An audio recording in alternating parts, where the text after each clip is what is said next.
जय हिंद दोस्तों, स्वागत है आप सबके आपके अपने YouTube channel self study with Kundan Kumar में। आज बात करेंगे सोशियोलॉजी क्लास 12th चैप्टर 2, जिसका नाम है भारतीय समाज की जनसंख्या संरचना। और आज इस वीडियो में आप सबके लिए VBI ऑब्जेक्टिव क्वेश्चन कराने वाले हैं, जिसे आप MCQ क्वेश्चन भी कहते हैं। तो आप इस वीडियो को शुरू से लेकर अंत तक जरूर देखिएगा। तो चलिए हम यहाँ से स्टार्ट करते हैं। उससे पहले मेरे दोस्त, अभी तक आपने चैप्टर 1 का वीडियो नहीं देखे हैं तो जाके जरूर देखिएगा, जिसमें आपको सबसे पहले फुल एक्सप्लेनेशन कराए हैं, उसके बाद आपको ऑब्जेक्टिव क्वेश्चन कराए हैं। अगर वो वीडियो अगर आप देख लेते हैं तो आपको चैप्टर 2 बहुत ही आसानी से समझ में आएगा। तो चैप्टर 1 जाके जरूर देख लीजिएगा, जिसका लिंक आपको आई बटन में या तो वीडियो की डिस्क्रिप्शन में डाल देंगे, वहाँ से आप जाके देख लीजिएगा। चलिए हम आगे चलते हैं। और अभी तक चैनल को सब्सक्राइब नहीं किया, सब्सक्राइब कर लीजिएगा और बेल आइकन को ऑल जरूर कर लीजिएगा।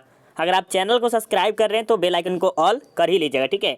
और टेलीग्राम ज्वाइन कर लीजिए, जहाँ पर क्यूज इन्फॉर्मेशन वगैरह सभी चीज़ आपको क्यूज वगैरह टेलीग्राम पर ही मिलेगा, जिसका नाम है self study with Kundan Kumar. इसका लिंक भी आपको वीडियो के डिस्क्रिप्शन में डाल दिया गया, वहाँ से आप जाके ज्वाइन हो सकते हैं। चलिए अब हम यहाँ से स्टार्ट करते हैं। और इसमें बता दें मेरे दोस्त, इसमें टोटल प्रश्न की संख्या कितनी है? 50 है। और आपको लास्ट बताना है कि आपका 50 में कितना सही हुआ है। तो फिलहाल आपको क्या करना है, लाइव आपको कमेंट करते हुए चलना है और लास्ट में बताइए सर मेरा 50 में 40 सही हुआ है या 50 में 30 सही हुआ है। और थोड़ा सा लंबा वीडियो होगा, लेकिन आपके लिए बेस्ट वीडियो होगा, ठीक है। तो चलिए हम यहाँ से स्टार्ट करें। यस नो, अगर आप चाहते हैं कि क्लास स्टार्ट हो तो अभी क्या कर दीजिए, लाइक कर दीजिए। क्या कर दीजिए? लाइक कर दीजिए। ये आपका अटेंडेंस है, ठीक है, ठीक है। ये आपका अगर आप कर देते हैं तो आप मानिएगा हाँ हम अटेंड कर दिए हैं, यहाँ पर क्लास किए हैं, ठीक है। तो आप एक बार लाइक जरूर कर देंगे। चलिए हम यहाँ से स्टार्ट करते हैं। चलिए ये जो प्रश्न देख रहे हैं बहुत ही VBI प्रश्न है, तो इसे अच्छी तरह से याद कर लीजिएगा, ठीक है। एक नंबर जो प्रश्न देख रहे हैं वो बहुत ही VBI है। और इसमें कह रहा है कि कास्ट इन इंडिया नामक पुस्तक किसने लिखा। ये जो कास्ट इन इंडिया जो है नामक पुस्तक जो है वो किसने लिखा है। तो इसका जो बिल्कुल ही राइट आंसर क्या होगा? डी होगा। हम डायरेक्ट आपको आंसर राइट बता देते हैं ताकि ज़्यादा टाइम ना लगे। और इसके जो लेखक कौन है, मतलब इसकी जो पुस्तक लिखे हैं, इसका नाम क्या था? तो याद रखिएगा HJH, ये याद रखिएगा, हटन। क्या नाम था? हटन। क्या नाम था? HJH हटन नाम था किसका? ये जो कास्ट इन इंडिया नामक जो पुस्तक लिखे हैं इसका नाम था। और ये क्या किए थे, जो कि भारत में जैसे देखते हैं यहाँ पर क्या क्या होता है, जाति पे थोड़ा सा बहुत अति होता रहता है, तो इसी पर उन्होंने क्या क्या है, किताब लिखा हुआ था, ठीक है। चलिए आगे चलिए। थोड़ा सा आपको बाहर का भी आवाज़ आ रहा होगा तो इसके लिए सॉरी, क्योंकि देखिए हम बाहर रह भी रहे हैं ना, इसीलिए बाहर का आवाज़ आ रहा होगा, ठीक है। लेकिन कोई दिक्कत नहीं, तभी भी आपको सुनाई देता होगा मेरे हिसाब से। चलिए यहाँ बताइएगा, मुसलमानों में कि निम्न में से विवाह का कौन सा प्रकार अस्थायी होता है। मतलब कि जो ऐसा कौन सा विवाह है, जैसे हिंदू धर्म में भी विवाह होता है, मुस्लिम धर्म में भी विवाह होता है, लेकिन ये जो मुसलमान में जो होता है, इसे मुस्लिम भी कर सकते हैं, उसमें अस्थायी धर्म होता है। ऐसा कौन सा है? निकाह या मुताह या मुबारत या फादिस। इसके बारे में बताइए राइट आंसर क्या होगा? 2 का। तो 2 का जो आपका राइट आंसर क्या होगा? बी होगा। क्या होगा? मुताह जो है वो आपके अस्थायी है, मतलब वो बार मतलब कि बार बार बदलता ही रहता है, ठीक है। चलिए आपके सामने 3 नंबर प्रश्न है। और यहाँ पे कह रहा है कि झूम खेती किस समुदाय में प्रचलित है। ये जो झूम की खेती होती है यह किस समुदाय में प्रचलित होती है, इसके बारे में आपको थोड़ा सा एग्जाम्पल देते हैं, जो कि आपके हिस्ट्री में, ज्योग्राफी में और आपको ये सोशियोलॉजी में भी पूछ लिया है। तो याद रखिएगा, बहुत ही VBI प्रश्न है। तो ये जो झूम के होता है एक प्रकार का किसान करते हैं, या मान सकते आदिवासी करते हैं, जो यहाँ से लेके यहाँ हमारे जगह काट उट को और यहाँ पर अच्छा खासा खेती मतलब बाड़ी करके और उसके बाद फिर यहाँ से यहाँ पर दूसरी जगह चले जाते हैं। तो इसके बारे में हम सब्जेक्टिव बताए हुए हैं। तो इसका बिल्कुल ही राइट आंसर क्या होगा? तो ए होगा। क्या होगा? ये जो आदिवासी होते हैं उसके समुदाय में ये प्रचलित है। कौन से? झूम की खेती या स्थानांतरण कृषि, इसी के नाम से जाना जाता है। चलिए आगे चलते हैं। आपको समझ में आ रहा है ना? समझ में आ रहा है मेरे दोस्त? एक बात बता दीजिएगा, समझ में आ रहा है? बहुत अच्छा। और बहुत स्टूडेंट बोले भी थे कि सर सोशियोलॉजी का लाइए, सोशियोलॉजी का लाइए, बहुत कमेंट आ रहा था। हम सोचे चलो एक ला ही देते हैं, और प्यार और सपोर्ट आप सबको मिलना चाहिए। चलिए, धर्म की उत्पत्ति के मानववाद के सिद्धांत का प्रतिपादन किसने किया है। ये जो कह रहा है कि धर्म की उत्पत्ति के मानववाद के सिद्धांत का प्रतिपादन किसने किया था, तो ये मेरिट के थे या डायलर के थे या मॉर्गन के थे या दुखर्मी के थे, ये बता दीजिए ये किसने किया था। तो ये जो आपका होगा बी, इसका बिल्कुल ही राइट आंसर है। चलिए आगे चलिए। हिंदू विवाह का कौन सा प्रकार परस्पर प्रेम पर आधारित है। ऐसा कौन सा विवाह है जो कि प्रेम नहीं समझते हैं, लव मैरिज, वो शादी होता है, ऐसा हिंदू धर्म में भी है। तो वो कौन सा विवाह है? गंधर्व है या प्रजापत्य है या असुर है या राक्षस है, इसे कौन सा विवाह कहा जाता है? जैसे कोई लड़का या लड़की भाग के शादी करता है तो उसे प्रेम करते हैं, ठीक है, मतलब कहता है कि लव मैरिज कर लिया। लेकिन हिंदू धर्म में भी ऐसा है कि ऐसा कौन सा धर्म में कहा जाता है? तो 5 का राइट आंसर क्या होगा इसके बारे में। तो ये जो कहा जाता है गंधर्व कहा जाता है। क्या कहता है? गंधर्व में कहा जाता है। और ये गंधर्व का अर्थ क्या हुआ कि जिसमें हम अपनी मर्जी से विवाह कर सकते हैं, ठीक है। तो ये इसका बिल्कुल ही राइट आंसर है। चलिए आगे चलते हैं यहाँ पर 6 नंबर में। और 6 नंबर से चलने से पहले मेरे दोस्त देखिए इंपॉर्टेंट लाइन है, ठीक है। जो स्टूडेंट समझ जाएगा उसका जीवन बहुत ही चेंज कर देते हैं हम, ठीक है, बहुत ज़्यादा आपको चेंज कर दें। क्या? अगर आपको chapter wise notes, subjective and objective question चाहिए, जैसे किसी भी चैप्टर का, जो हिस्ट्री, ज्योग्राफी, पॉलिटिकल साइंस या होम साइंस, किसी भी चैप्टर का चाहिए, साथ ही साथ मॉडल पेपर जो कि मेरे द्वारा तैयार किया हुआ रहेगा, इसमें मॉडल पेपर में कम से कम 5-6 बैंकों से लिया जाएगा, मतलब कि 5-6 मॉडल पेपर खरीद के उसमें से 10 तैयार किया जाएगा, जो कि आपके बोर्ड परीक्षा के लिए बहुत इंपॉर्टेंट होगा। 10 साल का क्वेश्चन बैंक चाहिए जो कि सॉल्व भी मिलेगा। MVVI सब्जेक्टिव, अगर वो सब्जेक्टिव पढ़ के चल जाएगा तो आप बोर्ड एग्जाम में छक्का उड़ा दीजिएगा क्वेश्चन को, ठीक है। और VVI ऑब्जेक्टिव मिलेगा, टेस्ट सीरीज, ये सभी के सभी अगर आप लेना चाहते हैं तो इस नंबर पे, या तो एक और नंबर दे देते हैं 754200031831, इस नंबर पे आपको संपर्क करना है अगर चाहिए तो, ठीक है। चलिए आगे चलते हैं। आप 7 नंबर में कह रहा है कि सोरोरेट क्या है? सोरोरेट क्या है? एक प्रकार के क्या होता है? देखिए सोशोलॉजी जो पढ़ रहे हैं इसमें सिर्फ विवाह के बारे में, समाज के बारे में आपको ज़्यादा खासकर ज्ञान होना चाहिए, ठीक है। तो यहाँ पर 6 नंबर का राइट आंसर क्या होगा? तो ये जो होता है शाली विवाह। क्या होता है शाली विवाह? मतलब कि जो पत्नी होती है उसकी बहन, उसी के कहा जाता है, ठीक है। तो ये शाली विवाह, क्या? सोरोरेट। चलिए आगे चलते हैं। 7 नंबर में किस समाज में सेवा विवाह का प्रचलन है? सेवा विवाह का प्रचलन है तो ये आपके हिंदू है, मुस्लिम है, जनजातीय समाज में है या सिख समाज में है? तो इसका राइट आंसर क्या होगा? तो ये जो आपका है जनजातीय समाज में देखते हैं, उसमें क्या है? सेवा विवाह का प्रचलन होता है। किसमें? जनजातीय समाज में। चलिए 7 का सी इसका बिल्कुल ही राइट आंसर है। चलिए 8 नंबर में देखते हैं। और यहाँ पे कह रहा है निम्न में से कौन नातेदारी की रीतियाँ नहीं है? नातेदारी की रीतियाँ नहीं है, तो बताइए क्या राइट आंसर होगा 8 का? 8 का फटाफट बता दीजिए क्या होगा? तो ये जो आपका होगा वर्गीकृत संज्ञा। क्या होगा? वर्गीकृत संज्ञा। इसका राइट आंसर बी होगा। देखिए हम फटाफट राइट आंसर बताने की कोशिश करेंगे, क्योंकि अगर राइट आंसर बता देते हैं तो आपके लिए अच्छा होगा। हाँ, इसी में थोड़ा सा ये पढ़ते हैं तो थोड़ा सा टाइम बहुत ज़्यादा लग जाएगा, इसीलिए हम चाहते हैं कि जल्दी जल्दी हो जाए, ठीक है। मुसलमानों में कितने प्रकार के मेहर का प्रचलन? मेहर क्या होता है? मुसलमान में अगर कोई स्टूडेंट है तो उसे हमें ज़रूर बताएंगे मेहर का अर्थ क्या होता है, ठीक है। 2 होता है या 3 होता है या 4 होता है या 5 होता है? ये जो मेहर है वह कितने प्रकार के होते हैं ये बताया जा रहा है। किसमें? मुसलमानों में। तो ये बता दीजिए। कलर हम चेंज कर देते हैं थोड़ा सा अच्छा रहेगा, ठीक है। चलिए अब अच्छा लग रहा है ना? लग रहा है बिल्कुल। 9 का राइट आंसर क्या होगा? 9 का जो राइट आंसर बता रहे हैं वो होता है 3 प्रकार के। कितने होते हैं? 3 प्रकार के। बी इसका राइट आंसर है। चलिए आपके सामने 10 नंबर प्रश्न है और यहाँ पे करा है कि धर्म के सामाजिक सिद्धांत से कौन जुड़े हुए हैं? धर्म के सामाजिक सिद्धांत से कौन जुड़े हुए हैं? 10 का राइट आंसर क्या होगा? फटाफट बता दीजिए। आप सब कमेंट करिए। बहुत बढ़िया। ये जो है दुर्खिम जो है आपका ए बिल्कुल ही राइट आंसर है। ये जो दुर्खिम है ना वो क्या है? धर्म के सामाजिक सिद्धांत से जुड़े हुए। कौन? तो दुर्खिम। याद रखिएगा। याद हो गया ना? चलिए बहुत अच्छा। ये बताइए 11 नंबर में आपसी सहमति से तलाक को मुसलमानों में क्या कहा जाता है? मतलब कि आपसी सहमति, दोनों आदमी की सहमति हो गया, और उस तलाक के मुसलमान में क्या कहा जाता है? मुबारक कहा जाता है या मुता कहा जाता है या खुला कहता है या डावर कहा जाता है? तो 11 का राइट आंसर क्या होगा? इसका बता दीजिए क्या राइट आंसर होगा। चलिए आप सबका आ रहा है कमेंट से। चलिए बहुत बढ़िया। खुला। क्या है? खुला इसका बिल्कुल ही राइट आंसर है। चलिए 11 नंबर में, या सॉरी 11 नहीं 12 है। और यहाँ पे कह रहा है कि निम्न में से किसने जाति व्यवस्था की उत्पत्ति के धार्मिक सिद्धांत की वकालत की है? तो इसमें से किसने की थी? बता दीजिए क्या राइट आंसर होगा। जाति प्रथा के बारे में क्या? जाति व्यवस्था की उत्पत्ति के धार्मिक सिद्धांत की वकालत की है। तो इसका राइट आंसर क्या होगा? तो ये जो है होकार्ट। क्या है? होकार्ट, ये ने किया था, ठीक है। चलिए आप बताइएगा 13 नंबर में कि निम्न में से कौन जनजाति की विशेषता है? जनजाति की विशेषता है। तो 11, 12, 13 ये सब आप कमेंट कर दिए हैं। अभी 13 का आपका कमेंट करना है।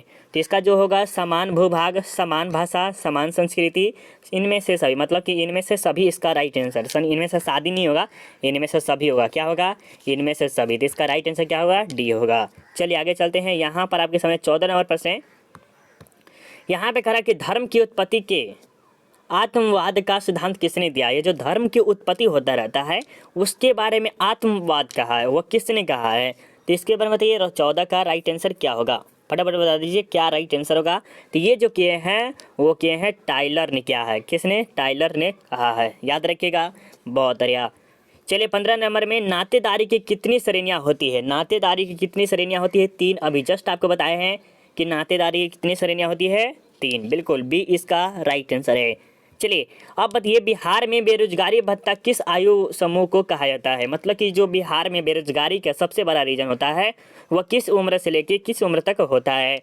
21 से 31, 18 से 25, 18 से 27, 16 से 27 तक। तो ये बता दीजिए बेरोजगारी का जो भत्ता होता है वो कितने उम्र से स्टार्ट होता है। अकॉर्डिंग टू 21 से 31 साल के माना जाता है। जो मतलब मान लीजिए जो बच्चा है, मान लीजिए 21 साल का हो गया और वो क्या करे, कुछ कमा नहीं रहे, तो क्या है, ये बेरोजगारी के भत्ता है। ठीक है, सबसे बड़ा मान लीजिए आप BA ग्रेजुएशन ये सब कर लीजिएगा तो 22 साल तक सभी कर लेते हैं। जैसे 22 साल नॉर्मल होता है कि 22 साल के एज में वो कर लेते हैं, क्या, BA कर लेते हैं, और उसके बाद वो उसको कुछ अच्छा सा जॉब नहीं मिल पा रहा है, तो क्या है, ये बेरोजगारी का भत्ता है सबसे बड़ा। ठीक है, भारत में। चलिए अब आगे चलते हैं। यहाँ पे कह रहा है कि निम्न में से कौन जातिवाद का दुष्परिणाम है, दुष्परिणाम है, तो कौन सा है, इसके बारे में बता दीजिए। 17 का राइट आंसर क्या होगा।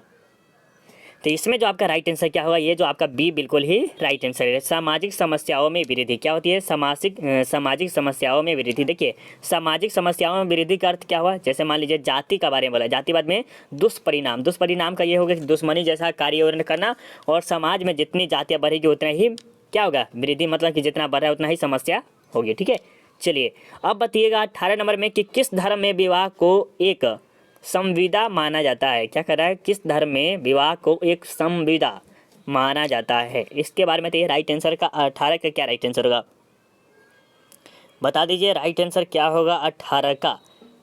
चलिए आप सबका आ रहा है कि ये जो है इस्लाम धर्म में कहा जाता है, तो बी इसका राइट आंसर है। चलिए ये बताइए यहाँ पर कह रहा है कि बाल अधिकार संरक्षण हेतु किन्हें नोबेल शांति पुरस्कार से सम्मानित किया गया था। बाल अधिकार के लिए, मतलब कि जो बच्चा है उसके अधिकार के लिए उसे क्या किया गया, नोबेल शांति पुरस्कार दिया गया था, शांति का नोबेल पुरस्कार दिया गया था, ये भी कह सकते हैं। तो यह किसको दिया गया था, ऑप्शन जो 4 दिख रहे हैं इसमें से इसका राइट आंसर क्या होगा। तो आप सब जानते हैं कि ये कौन होना चाहिए, कौन होना चाहिए, कौन होना चाहिए, बताइए। तो ये जो आपका होगा कैलाश सत्यार्थी, क्या होगा, कैलाश सत्यार्थी, इसका बी राइट आंसर होगा। आगे चलिए यहाँ पर बताइएगा 20 नंबर में कि किस समाज में पेशाच विवाह प्रचलन है। पेशाच विवाह क्या होता है ये आप कमेंट करके बताएंगे तो मुझे खुशी होगी, क्या होगी, अगर आपको पता है तो आप ज़रूर बताइएगा पेशाच विवाह क्या होता है। ठीक है, तो 20 नंबर का राइट आंसर क्या होगा, आप सब फटाफट बता दीजिए। तो ये जो होता है हिंदू समाज में होता है, क्या होता है, ये जो पेशाच विवाह होता है वह हिंदू धर्म में होता है।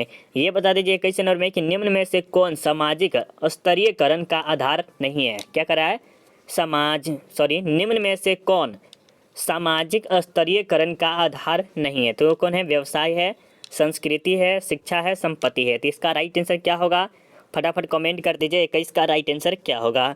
तो इसका जो राइट आंसर क्या होगा, ये जो समाज स्तरीकरण जो है आधार नहीं है वो संस्कृत नहीं है, व्यवसाय होता है, शिक्षा होता है, संपत्ति होता है, ये सभी के सभी चीज़ होते हैं, लेकिन संस्कृति जो है वह नहीं होता है। ठीक है, चले आगे चले। देखिए व्यवसाय भी सही बात है, सभी के सभी, लेकिन ये जो है संस्कृति नहीं है, कल्चर।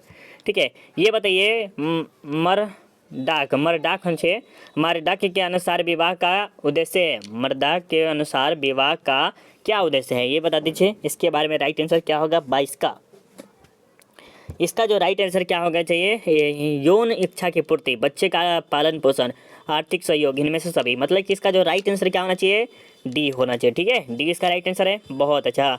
ये बताइए धर्म में टोटमवाद का सिद्धांत किसने दिया, धर्म में टोटमवाद का सिद्धांत किसने दिया था, ये बता दीजिए। धर्म में टोटमवाद का सिद्धांत किसने दिया था, ये बताइए। 23 नंबर का राइट आंसर क्या होगा, फटाफट बता दीजिए 23 का राइट आंसर क्या होगा। तो इसका जो राइट आंसर होगा वो होगा दुर्खिम, क्या होगा, दुर्खिम इसका ए राइट आंसर होगा। चलिए आगे चलते हैं।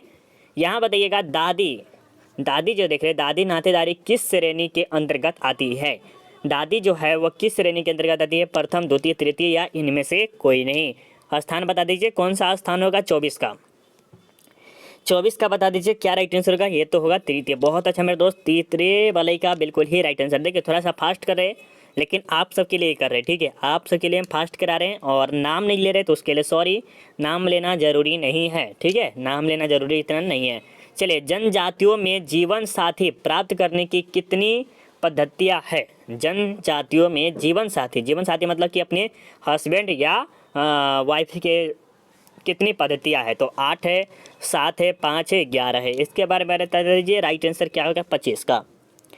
तो 25 का जो आपका होगा क्या होगा? 8 प्रकार के होते हैं ये साथिया जीवन करने के, ठीक है। ये जो अब आप हिस्ट्री पढ़िएगा तो उस समय आपको बहुत ही अच्छे से समझाए हुए हैं, तो अगर आप चाहते हैं हिस्ट्री देखना तो जाके ज़रूर देख लीजिएगा, ठीक है। चलिए आगे देखते हैं। आगे आपके 26 नंबर प्रश्न आ रहे हैं और यहाँ पे 26 नंबर में कह रहा है कि निम्न में से कौन जनजाति नहीं है? ऐसा निम्न में से कौन एक जनजाति नहीं है? भील है, संथाल है, खासी है या चौपाल है? तो इसका राइट आंसर क्या होगा? 26 का। तो इसका राइट आंसर क्या होगा? एक बार धर कमेंट कर दीजिए। तो ये जो आपका है चौपाल एक प्रकार की जनजाति नहीं है। क्या है? जनजाति नहीं है, चौपाल, ठीक है। ये जो देख रहे हैं भील हो गया, संथाल हो गया, खासी हो गया, ये सब जनजाति है और ये जो चौपाल देख रहे हैं जनजाति नहीं है, ठीक है। चलिए ये बताइए, हिंदू विवाह का निम्न में से कौन सा प्रकार अमान्य है? क्या कह रहा है? हिंदू विवाह का निम्न में से कौन सा प्रकार अमान्य है? कौन सा है? ब्रह्म विवाह हो गया, देव विवाह हो गया, प्रजापति विवाह हो गया, असुर विवाह हो गया। तो इसका बारे में बताइए, राइट आंसर क्या होगा? हिंदू विवाह के बारे में बताया जा रहा है। किसके? हिंदू विवाह के। तो हिंदू विवाह में जो होता है वो असुर विवाह क्या है? एक अमान्य है। क्या है? असुर विवाह अमान्य। गंधर्व विवाह तो मानते हैं। देखिए इसके बारे में देखिए, गंधर्व विवाह क्या होता है, असुर विवाह क्या होता है, प्रजापति विवाह क्या होता है, देव विवाह क्या होता है, ब्रह्म विवाह क्या होता है। अगर आप देखना चाहते हैं, समझना चाहते हैं, हाँ, अगर आप चाहते हैं कि सोशियोलॉजी हमारा ईजी हो जाए, हम आपको यही बोलेंगे, सोशियोलॉजी अगर आपका चाहते हैं कि ईजी हो जाए तो आप मेरा वीडियो जाके देख सकते हैं, हिस्ट्री चैप्टर 3। क्या है? History chapter 3। और आपको कैसे मिलेगा? तो यूट्यूब पे जाना है और आपको सर्च करना है history chapter 3 class 12 self study with Kundan Kumar. आपको एक्सप्लेनेशन वाला वीडियो आएगा, वो आपको आंख मूंद के 2 पार्ट है, वो आंख मूंद के देख लेना है पूरा का पूरा, और इसके बाद आपको सोशियोलॉजी थोड़ा सा आसान लगेगा, ठीक है। चलिए अब बताइए, जाति का प्रजातीय सिद्धांत किसने प्रतिपादित किया? जाति का प्रजातीय सिद्धांत किसने प्रतिपादित किया? इसके बारे में बता दीजिए, राइट आंसर क्या होगा? 28 नंबर का। तो 28 का जो राइट आंसर क्या होना चाहिए? बहुत बढ़िया, हाबर्ट रीजेल कहा था। किसने? हाबर्ट रीजेल ने कहा था, ठीक है। इसका डी राइट आंसर होगा। चलिए 29 नंबर में देखते हैं, किसने कहा जाति एक बंद वर्ग है? क्या है? एक जाति जो है एक बंद वर्ग है। बंद वर्ग मतलब कि बंद है। किसी रूम में देखते हैं कि आदमी बंद हो जाता है, उसी प्रकार का। तो 29 का राइट आंसर क्या होना चाहिए? धर आपसे कमेंट कर दीजिए। तो इसका जो राइट आंसर क्या होगा? ये आपका होगा ए, बिल्कुल ही राइट आंसर होगा। ये जो होगा मजूमदार तथा मदान। क्या होगा? मजूमदार तथा मदान। इसका राइट आंसर ए होगा, ठीक है। चलिए आपके सामने 30 नंबर देखते हैं, सबसे छोटे परिवार को क्या कहते हैं? सबसे छोटे परिवार को हम क्या कहते हैं? एक बार फटाफट बता दीजिए, सबसे छोटे परिवार को हम क्या कहते हैं? सबसे छोटे परिवार को हम कहते हैं मूल परिवार कहते हैं। क्या कहते हैं? मूल परिवार कहते हैं। चलिए यहाँ बताइए, किस जनजाति में परीक्षा विवाह प्रचलित है? परीक्षा विवाह प्रचलित है नागा में, बिरहोर में, भील में, संथाल में। तो इसका राइट आंसर क्या होगा? 31 का फटाफट बता दीजिए, राइट आंसर क्या होगा? 31 का राइट आंसर क्या होगा? ऐसा विवाह के बारे में बताया जा रहा है। तो इसका जो राइट आंसर क्या होगा मेरे दोस्त, फटाफट बता दीजिए, क्या राइट आंसर होगा? क्या होगा? तो ये जो होगा, चलिए इसका जो राइट आंसर क्या होगा? भील होगा, ठीक है, सी। चलिए देखिए, यहाँ पर जो होता है ना, गांव देहात में हम रह रहे हैं, ऐसा नहीं कि हम टाउन से गबे रह रहे हैं। फिलहाल देखिए यहाँ पर जो है ना, बहुत कुत्ता आदमी कुछ ना कुछ का आवाज़ आता ही रहता है। बट आज क्या किए हैं, छत पे बना रहे वीडियो, इसके कारण थोड़ा सा वॉइस ज़्यादा आ रहा होगा कहीं दूसरे साइड से भी, ठीक है। बट हम जब रूम में बनाते हैं तो आपको थोड़ा भी आवाज़ नहीं आता। हम सोचे चलो ऊपर बना लेते हैं, थोड़ा सा गर्मी वर्मी भी ठीक रहेगा, ठीक है। चलिए यहाँ बताइए, भील नामक जनजाति किस राज्य में निवास करती है? भील नामक जनजाति जो है वो किस राज्य में रहती है, वो बता दीजिए, राइट आंसर क्या होगा? तो इसका जब बिल्कुल ही राइट आंसर क्या होगा? ये जो भील नामक जनजाति रहती है वो राजस्थान में रहती है, ठीक है। तो ए इसका बिल्कुल ही राइट आंसर है। मुस्लिम समुदाय में कितने प्रकार के विवाह प्रचलित है? मुस्लिम समुदाय में कितने प्रकार के विवाह प्रचलित है? तो बता दीजिए, 3, 4, 5, 6। तो इसका जो राइट आंसर क्या होगा? इसमें 3 प्रकार के विवाह प्रचलित है। किसमें? मुस्लिम धर्म में। ये भी याद रखिएगा। जो भी स्टूडेंट देख रहे वीडियो, ये बहुत ही वीआईपी है, ठीक है। चलिए, हिंदुओं में विवाह के कितने प्रकार का वर्णन है? ये तो आप इजी है, ये सभी स्टूडेंट के लिए इजी है मेरे ख्याल से। ये सभी स्टूडेंट के लिए इजी है, जो कि हिस्ट्री में भी पूछा जाता है और आपके सोशियोलॉजी में पूछ जाती है। ये जो है आपका 8 प्रकार बिल्कुल ही राइट आंसर है। और 8 प्रकार में आपके गंधर्व, राक्षस, प्रजापति, ये असुर विवाह, ये सभी के सभी विवाह 8 में ही आते हैं। ठीक है, चलिए अब आपके सामने है, किसने कहा धर्म किसी आध्यात्मिक शक्ति में विश्वास है? क्या है? किसने कहा धर्म किसी आध्यात्मिक शक्ति में विश्वास है? इसका राइट आंसर क्या होना चाहिए? फटाफट बता दीजिए। आप सब कमेंट कीजिए, जितना जल्दी कमेंट करेंगे उतना ही अच्छा होगा मेरे दोस्त। चलिए, बहुत रहे, ए इसका राइट आंसर है। क्या है? टाइलर। क्या है? टाइलर। या तो टाइलर ऐसे भी लिख सकते हैं, ऐसे टाइलर, ठीक है, ऐसे भी लिख सकते हैं या ऐसे भी लिख सकते हैं, कोई दिक्कत नहीं है। चलिए, चाची नातेदारी किस श्रेणी में आती है? चाची जो होती है उसकी नातेदारी होती है वो किस श्रेणी में आती है? प्राथमिक, द्वितीय या तृतीय में? इसके बारे में बता दीजिए, राइट आंसर क्या होगा?